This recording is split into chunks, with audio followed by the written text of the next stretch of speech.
Kalau saya intinya membantu, insya Allah dilandasi dengan kebijaksanaan ya Gus ya. Jadi jangan membantu tapi kemudian ada masalah lain yang timbul gitu. Saya ingin bantuan saya ini untuk Agus dan keluarga semaksimal mungkin lah. Jadi nggak usah terlalu ada batasan waktu, silakan saja gitu. Saya memang bukan orang yang kelebihan, tapi saya juga tidak yang kekurangan kali gitu, sehingga saya balance saja di situ gitu. Itu sih Mbak. Selain saya memberikan tempat tinggal yang insya Allah nyaman ya Gus ya, asalkan dirawat aja, dijaga aja kebersihannya nyaman insya Allah. Ini Mbak, saya selalu mendampingi Agus. Mungkin secara kan umumnya manusia atau orang itu pada umumnya kan membaca bantuan itu berupa materi ya.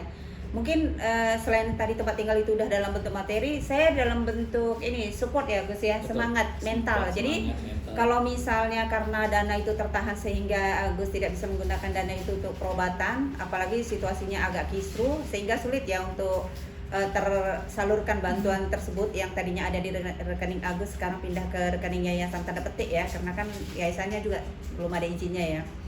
Sehingga akhirnya saya memberikan bantuan secara mental.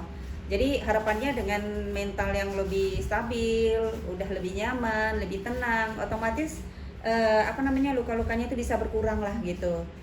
Itu cita-cita pribadi saya sendiri. Saya itu sebenarnya dari sejak lama ingin keliling dunia, karena saya pikir dengan keliling dunia banyak hal yang saya lihat gitu ya, jadi membuka pikiran dan hati juga gitu ya.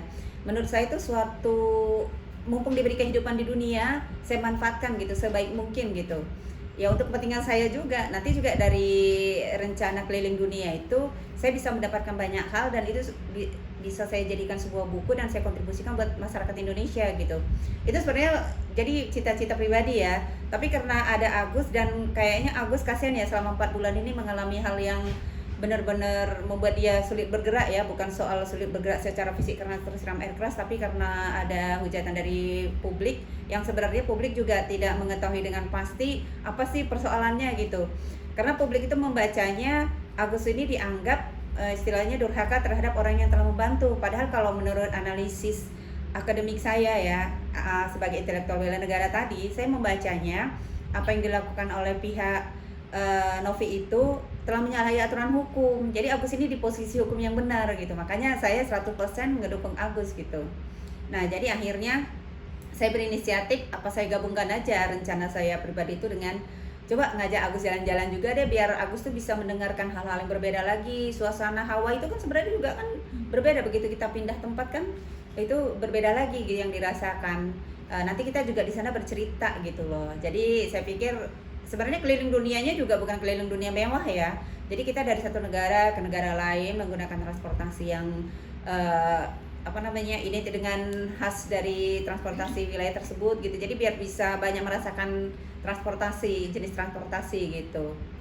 Dan wilayah-wilayah yang dikunjungi kan culture-nya kan berbeda-beda gitu. Pengen itu aja supaya mengisi waktu Agus nanti pada akhirnya mungkin kita jadi merencanakan suatu usaha ya Gus ya, nggak tahu apakah usaha pariwisata untuk internasional gitu, karena kebetulan adik saya juga handle itu gitu kan.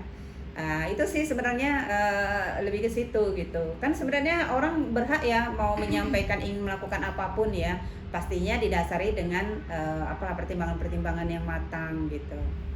Tapi Bu Susi sendiri menyayangkan nggak sih Agusnya mungkin harusnya sudah diobati dari luka-lukanya, tapi ternyata harus terhambat karena donasinya justru dialihkan. Iya betul sekali itu Mbak. Jadi sebenarnya kemarin di Kementerian Sosial itu ya, saya kan ikut hadir di sana ya. Saya udah menekankan kepada Bapak Menteri bahkan 2 kali ya.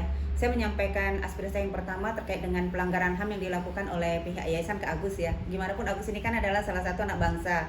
Dia memiliki hak asasi manusia yang harus dilindungi, dan itu ternyata tidak terjadi, justru Agus jadi korban kan. Itu satu. Yang kedua, sebelum acara kami pertemuan itu selesai, saya menekankan kepada Bapak Menteri untuk agar kehadiran Novi ke Kementerian Sosial dan kehadiran Agus ke Kementerian Sosial itu ada dampak baiknya.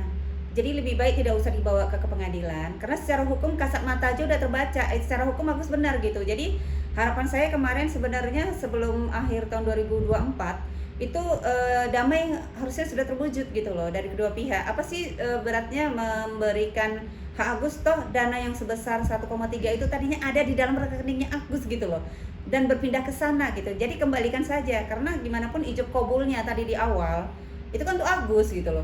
Jadi ya sejatinya tidak bisa diberikan kepada yang lain kalau yang pemiliknya tidak rela gitu kan. Kalau misalnya mau membantu pihak lain A B C D E, ya silakan aja open donasi A, open donasi B. Nanti kita lihat aja nilai nominal yang masuk ke masing-masing orang yang dibukakan ijab kabulnya itu gitu. Jadi kan mungkin ijab kabul Agus kemarin mencapai jumlah yang tertentu itu diakibatkan memang apa yang dialami Agus itu sesuatu yang tragis gitu loh. Dan sayangnya masyarakat di sini membacanya Agus yang dianggap istilahnya durhaka terhadap orang yang telah membantu, padahal yang membantu boleh saja punya niat baik untuk membantu, tapi kalau tidak dilandasi dengan kebijaksanaan, ya dampaknya orang lain jadi korban atau yang dibantu jadi korban. Ya ini kita lihat sekarang Agus. Sehingga pada saat terjadinya polemik ini, uang itu tertahan tidak ngapa-ngapain di dalam rekening itu, malah bahkan bunganya bertambah loh di sana jadinya.